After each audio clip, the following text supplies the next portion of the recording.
Welcome to All Things Savannah, a program about stories, history, people, and inside information about the hostess city, Savannah, Georgia. I'm Frank Morrow, along with Danielle Oak. Along with Boss Babe, Erica. Hi. We were just talking about whether it's better to say girl boss or boss babe. I think we like boss babe better. I'm going with Boss Babe. Boss Babe it is. Yeah, exactly. So she is the owner of House of Strut, and that is on 20 West State Street downtown. You can find it either by the big white building that is constantly under construction, or you can go to Wright Square and just hop on State Street and find House of Strut. Fabulous windows. You can't miss it. If you're on State Street, you're going to find her. I'm there. So welcome to the show. Thank you so much for having me. We are thrilled to have to say that I met you 5 years ago when you were located in Starland Yard. Okay. And Starland District. Starland District. I'm sorry. Starland District. Yes. And what I was there with my sister, and what I remember was walking into this house. Because did you rent the whole space? You have first floor and second floor? No, just the first floor. First floor.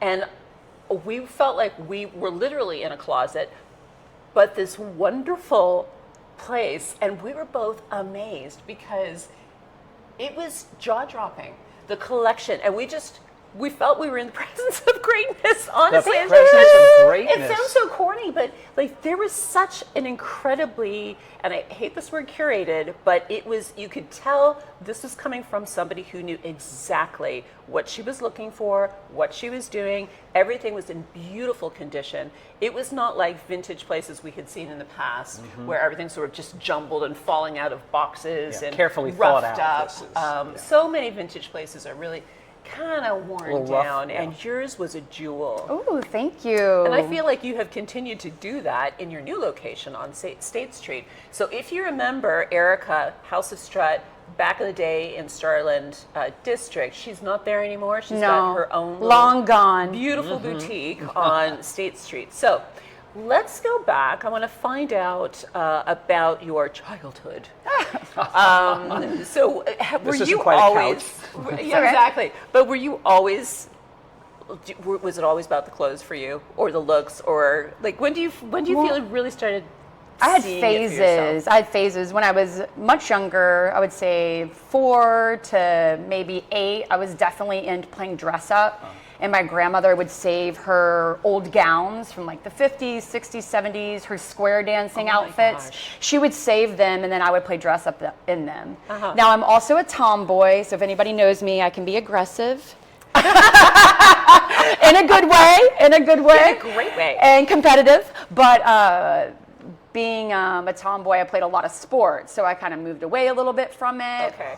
And then back, late high school, college, in the late 90s, 1997, I was doing a lot of picking and thrifting with my grandmother and my mom and my aunt. Okay. And my grandmother went for Coach bags because she worked for Coach in the 80s. My mom went for Fiesta King, which is a type of dishware. And then I would just search for clothing that I found myself attracted to energetically, and like the color palettes or the textile. And so it always was the old pieces. And that's what I realized, because at the time, vintage was definitely in the punk scene, and it was maybe in New York City and LA, but it really wasn't anywhere else, for the most part. So I just started collecting, and the next thing you knew, here you are. Here I am, with you fine people. So just for the audience that may not be as into as you are, what defines vintage? I was kind of looking up that term, and you get a lot of different information. What is vintage in your mind? In my world, vintage is 20th century fashion. So basically 1900 through the 1990s. Whole century. It's true, pretty much. I mean, when you hit 100 years, you become officially antique. That's what I read. So prior to that, so 25 years or older, I don't consider anything really after 2000 to be vintage. Okay. So for all my fans out there who keep calling me antique, I'm not. Yet. Yeah. Hopefully. Exactly. Yes. Your turn. Yeah, really. No, so Your collection began very organically, right? Yes. And did you have any idea that you could turn around and sell these things? Oh yeah, I knew it from the beginning. Yeah, I mean, okay. I did a lot of picking. So I was also in corporate America, working my way up the ladder. And so my retail therapy for working corporate was to go sourcing and picking. And so that's what I did. But I just kept buying a bigger house.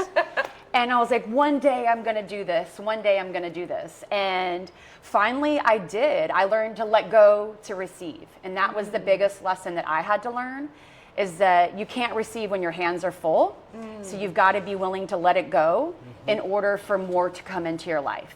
Right. And once that concept congealed with me, then I knew that that was like the recipe that I needed to move my business life forward. Now, you took business courses too, right? Yeah. And I in noticed, the 90s. Yeah, way back in the 90s. Yeah.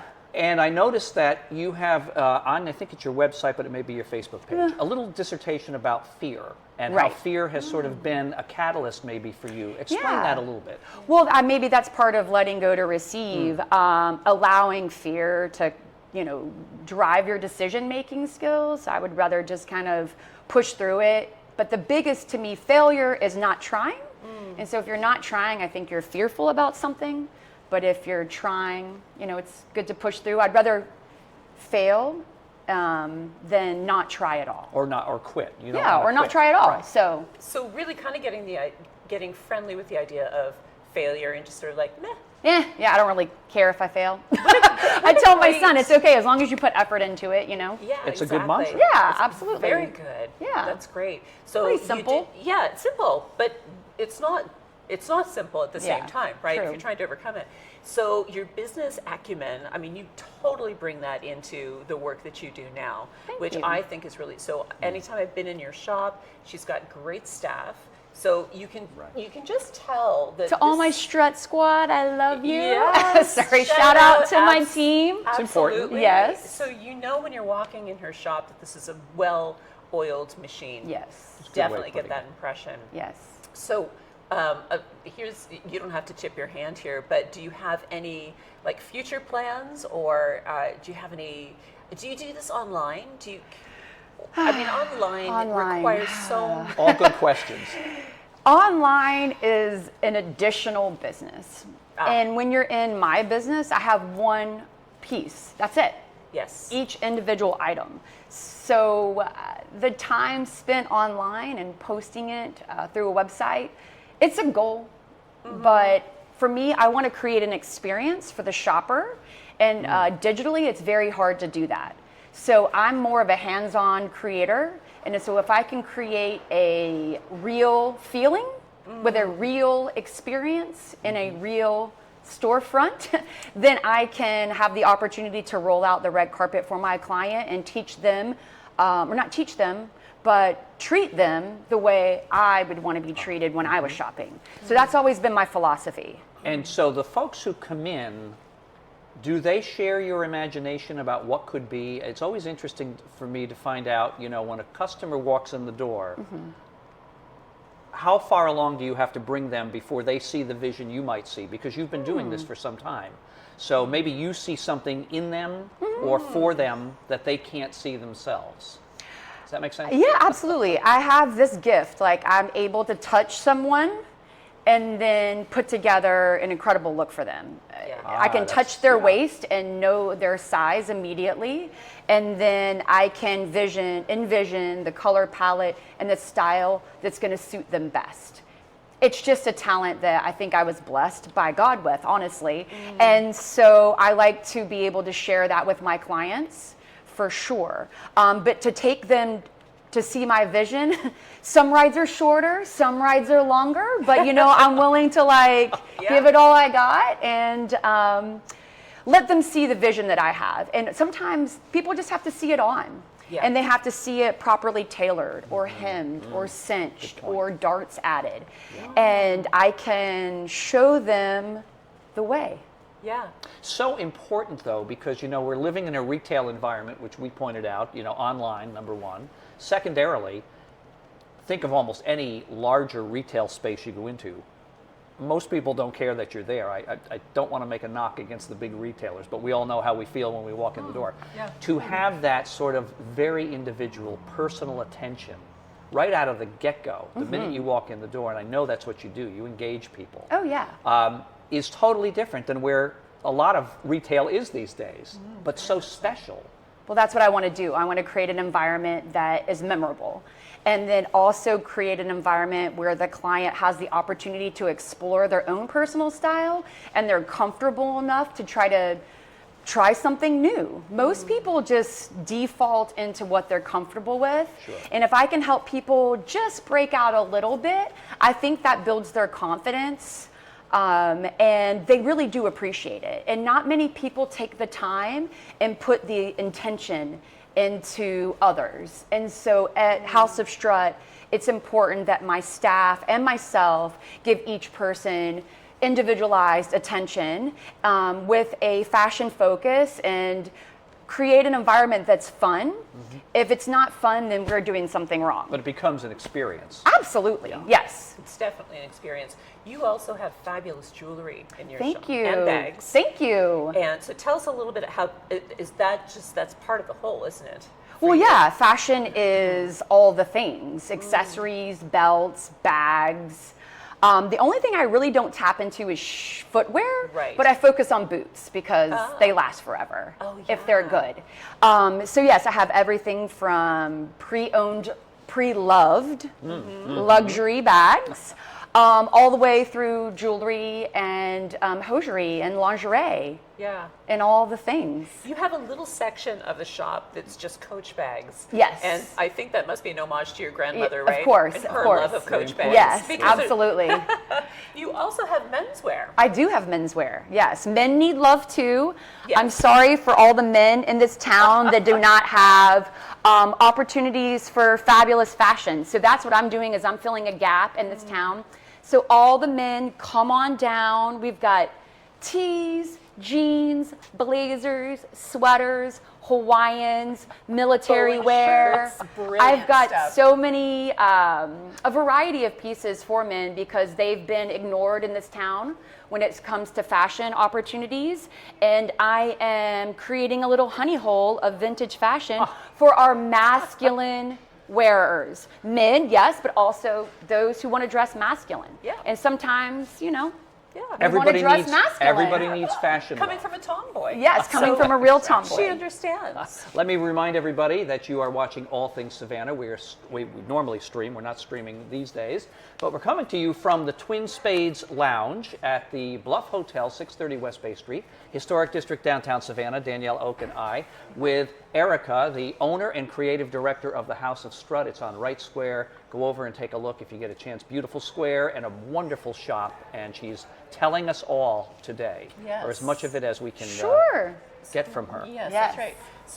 So when did you get to Savannah? Where were you before? I grew up in Marietta, Georgia. Shout out to Cobb County. I went to college in Statesboro, right down the road. Oh, okay. And then after Statesboro, I actually made my way to Savannah. I met a lot of people that I thought were cool, that were from Savannah, and I spent a lot of time here, and I loved what Savannah had to offer. So I made my move after college to Savannah.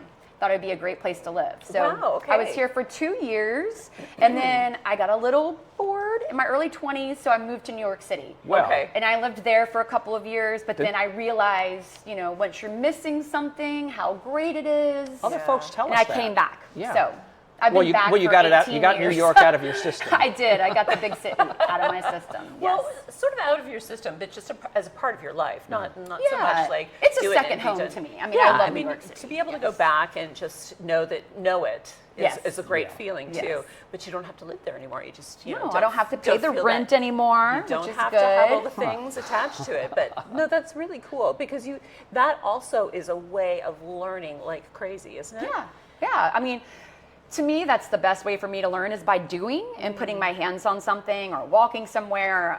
So, you know, it just, Seeing people, watching people. yes. So what does Savannah do for you? What is it exactly, if we were to try to quantify We know that? what you bring to Savannah That's for because we sure. see that. We're seeing Yes, it. thank you. But Yes. what does Savannah bring to you?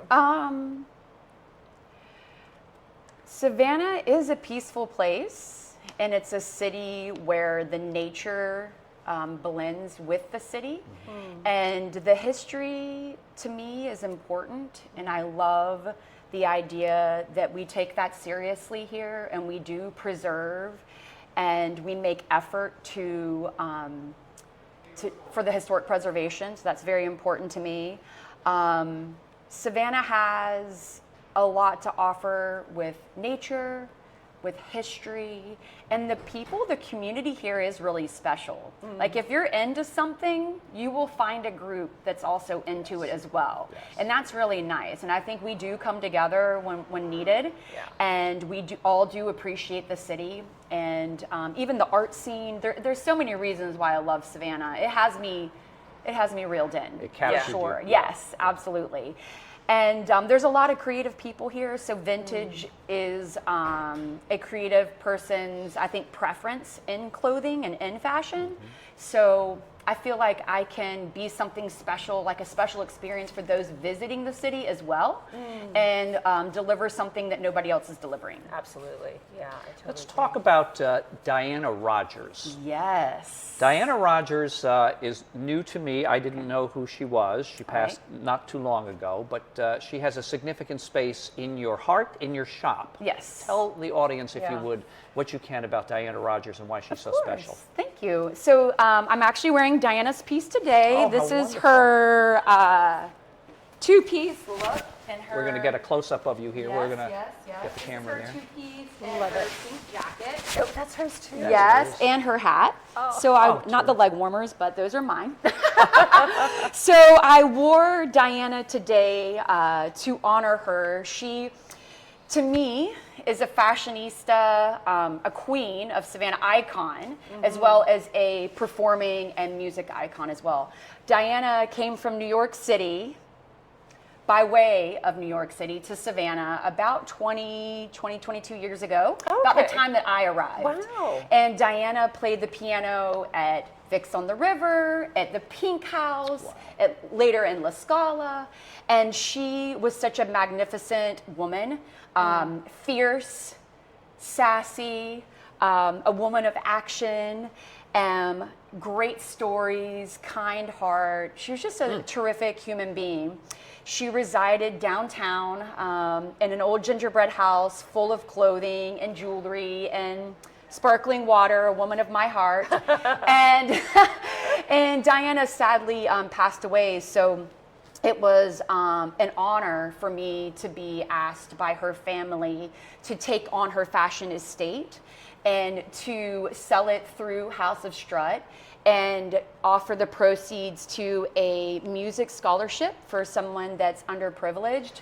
So I feel like we're able to share a little bit of a little bit of Diana in Savannah, that you can have a little bit of her and then honor the idea of music. Right. And the idea of being bold and the idea of going for your dreams and the idea of like not apologizing. Like those sentiments from her are very aligned with myself. So it's more than an honor to sell her pieces and do the scholarship for her family. I'd like to link below in the info box the Vimeo mini documentary that you sent to me, which I've watched, which is really fantastic. We'll add that along if that's okay. Please do. Yeah, so you can get a sense of who Diana was. She was a singer and a pianist, a raconteur. There were times when she would do more chatting than piano playing. Yes, apparently. Yeah, she loves to tell stories. I mean, again. She's in the right place. Yeah. This is a place about stories. Yes. Right? Yes, this is true. So so we were in the store the other day, and what you have done with her pieces are attach a special card so people know what they're buying and know that they're getting a piece of Diana, which I think is really wonderful. Thank you. On each piece, there is a red lips, kind of like the purse right here. They look just like this on the tag. red lips on the tag. And then once you purchase a piece from Diana, we'll include a card, a photograph of Diana playing at the Pink House. Yes. In her fabulous outfits. And it has her story on the back. So you can hang that up on your fridge, or you can save that card and honor her and think of her, and a true piece of like Savannah history. Right. I mean, it's like an archaeology of fashion in Savannah, and Diana is that. And if you know Diana and you want to celebrate horror or just the idea of Diana, please come to the shop and check out all the pieces that we have. We have no clothes on the floor yet. This is like the first piece that was released from the basement. We've only, right now we have hats, bags, and jewelry on the floor. We haven't released the clothing because there is a process that we go through to ensure that our clothing is ready to be appreciated by someone new. So we're just taking our time, cataloging it, and making sure that it's prepped and prepared and ready to hit the floor. You know, I think people don't understand all of the background work that's involved in running a shop like yours. They see the display, they see what's out there, but you know, they don't realize you have a sizable amount of clothing that's probably in, as you mentioned, in storage, right? We know there's quite a bit. And a lot of work that goes into prepping it so that it's on the floor looking the way you want it to look. So how does that get managed? Can you tell us about that? I wear multiple hats. Yes. I'm a laundry fairy as well. Actually, we do a process, and a lot of people don't think about it. You think that you just go somewhere to an estate sale, you buy all of the stuff, and you hang it up, and it's to be sold. That's the front end, that's the first step and the last step, but there's a lot in between, and that is cleaning the garments, that's repairing the garments, that is researching the garments, and that is like whatever might go into needing to, you know, curating and entering into the system, and then steaming the garment and hanging the garment, properly and then just storing, and storing the garments. Yes, so there is a lot of work that goes into it. We just don't sling it out of a bin and throw it on a hanger. We put a lot of intention into every piece. I actually source and select every single piece that's hanging in the shop. So if it doesn't have my stamp of approval, it won't be there. We also decade each item too. So understanding that historical reference of that piece and when it was manufactured or when it was tailored or made by hand, depending on the decade. So yes, a lot of effort goes into it. Thank you for mentioning that. Sure. Because many people don't think about that. Right. I feel like you should be teaching.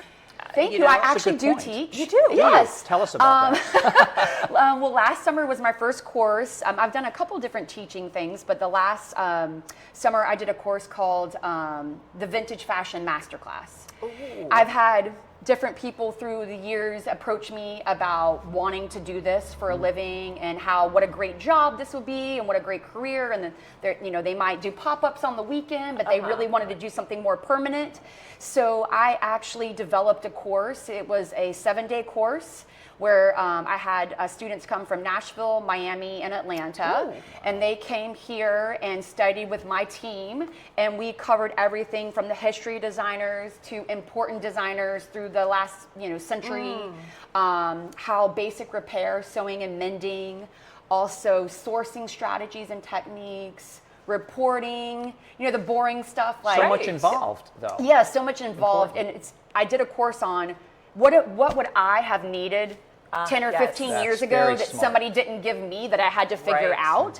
So I put together this really comprehensive course, and at the very end they get to leave on a video shoot or a photo shoot, which is super exciting. Oh, terrific. But I did that last year and it was a success. Of course. It was a lot of work, but it was a real success. So my goal is to help other people create an opportunity for themselves in this space. Vintage fashion is an emerging market in the fashion industry. Is it really? I mean, it really is. It is. I mean, it's become more and more popular, and it will continue to get more popular. I do not see it like falling off. Right. It will continue to develop, and the more people that are interested in it, the better it is for the world. I mean, just it truly is. So I love when people want to pursue this as a career. I wish we had 50 vintage stores downtown. Well, you know, you may get your wish. Yeah. Who knows? Maybe they're all yours. Maybe, yeah. You're watching All Things Savannah. We are coming to you from the Bluff Hotel, 630 West Bay Street, Historic District, downtown Savannah. We are with Erica, the owner and the creative director, and so many other hats that she wears at the House of Strut on Wright Square in Savannah. You know, I noticed in some of the background that you also rent clothing. So not only can people purchase, but they can rent. How does that process work? I mean, what do they rent for, and is it just an event? Sure, they rent for 3 days, and they pick a look, they pay a certain percentage. A student has a discounted rate, private property has a different rate, and then, or private rentals, and that's it. They have 3 days to wear it, and they don't have to make a full commitment. And if they have one special event to go to, and then also we don't charge for any styling. If there's a little bit of opportunity to work one-on-one with you, and it's not a Saturday, let's say, if it's during the week, hint, hint, we'll have a lot more time to work with you on a look if you have a specific event, and we can put that look together for you and help you work it out. What a great option for fabulous. people. That is really cherry on top, because you can buy something wonderful, but it's the little bit, the extra bits that really it's the styling. Send it off. The styling is key. Absolutely. Yes, agreed. So that is a great idea, tapping into the rental idea. Yeah, sure. Because it's helpful. Yeah, there's so many fashion rental companies these days, making it very, very easy. It's a brilliant idea. And it gives you a try before you buy kind of thing, too. Well, that's if you true want to. too. Yeah. But it also incorporates that whole idea of sustainability, which is, you know, one of the flags that we can fly over vintage, right? It's just how sustainable it is. And I think a lot of young people get that and understand it. But there's a whole group of the population that I don't think really understands how fantastic vintage is in terms of saving fabric from ending up in a landfill. Landfill, and absolutely spending all this money on fast fashion and the whole business of fast fashion, which is just so appalling. Yes, it's an underbelly. It's seedy. Right. It's really awful. And so to help, to have another valid option in vintage, I think is brilliant. And so it's not just like, oh, let's make our way through eBay and find something used and leave it in the closet. And that's okay too. That's I'm all right, okay with that. Yeah. Actually, so that's where I first heard about people really using vintage in at a higher level. Right. I think I'd read an article with Kate Winslet, or I think it was Kate Winslet, who said she was she found her gown on eBay, and I thought, oh my gosh, that's fantastic to hear somebody say that. It's a good message. Yes. Yeah. It's a great message. Yeah. So. Okay, so my other question for you is, where did House of Strut come from? Where did that name come from? Yes. I was actually working for Zia Seshadina at the time. He owned a jewelry store called Zia Boutique on Broughton Street. For all those jewelry lovers in Savannah, they know who he is. So I worked and learned from the best. He is my retail hero. So when I was walking to work, because I was living downtown at the time, I wanted to think of an action verb that made me feel like good about what I was doing, right? So I was like, when I look good and I feel good, what do I do? Yes. And I'm like, I strut, because I was walking to work and I'm like, yeah, I love this. And so I went online to check and some mechanic had bought the word strut for their business name. And I'm like, all right, I'll just do House of, because all the fashion houses, like that's their names, and it worked out perfect. And then I ended up being in a pink house. At the time, right? And so it all kind of worked together, and absolutely. But it still works being downtown. You embody it, though. That's another thing. You know, you're a great messenger for your own product, which you probably know, because you exude confidence, and that is what a strut is all about, right? Yeah, absolutely. Yeah, they write lots of songs about and using the word strut. Absolutely, and it's about working it. Yes, exactly. I think that if you have any inkling for vintage or, older pieces, if you love the 80s, if you love the 70s, you've got it all there. You've got it all the decades covered. Go see House of Strut. Go see Erica if she's in. Yes. She's got great staff, though. Every one of her staff people have been fantastic when we've been in. And they know their stuff. Yeah, they're amazing. And people like AJ, who has been on the show before. AJ has been with us. Shout out to AJ and the Maxines. One of your fabulous people. Yes, she is. She's my manager. She's your manager. Yes. Okay, right. Yeah, so you've got to stop by House of Strut on State Street in Savannah. Don't miss it. Well, thank you for coming to grace us with your presence Yes. today. Thank y'all so we much. are recording on Valentine's Day. Yes. and Happy she Valentine's is the Day, picture everyone. Of Valentine's Day She and all the love is. that goes with it. Thank you so much, Erica. Thank you. Erica. I really enjoyed it. Well, if you enjoyed it, we'd like you to like and subscribe. Please do that. That's so important for us. Subscriptions are good, likes are good, and watching us is important too. Yes, exactly. Next time round, 1 week, guess what time of the year it is? Play ball. Right. It is time for baseball here in Savannah. The Savannah Bananas are going to be opening up their season, their 24 season coming up, starting in just a few days, as a matter of fact, a couple days. And we have Duncan Sly with us next time around. He is the stadium operations manager, basically, for the Bananas. He handles the crowds and a lot of what happens in the stadium. We're looking forward to having him with us next time on All Things Savannah. We hope you join us. That's a week from today. Yeah. All right. Can you get me tickets to the Bananas game? Let me see They're what I can do. sold Let's see what out. we can do. We're going to see what we can do Yeah, for you. all the time. Okay. Because you know, you are so much. I mean, you are so much of I would everything. be so honored. I'm trying to get tickets. Any game will do. We're Chat going to some be people up. Okay. Yeah, we're going to be talking to some people. Yeah, exactly. Excellent. Shall we do this again? Let's do this again. Let's do this again. Thanks for joining being us. Here. Bye. Bye.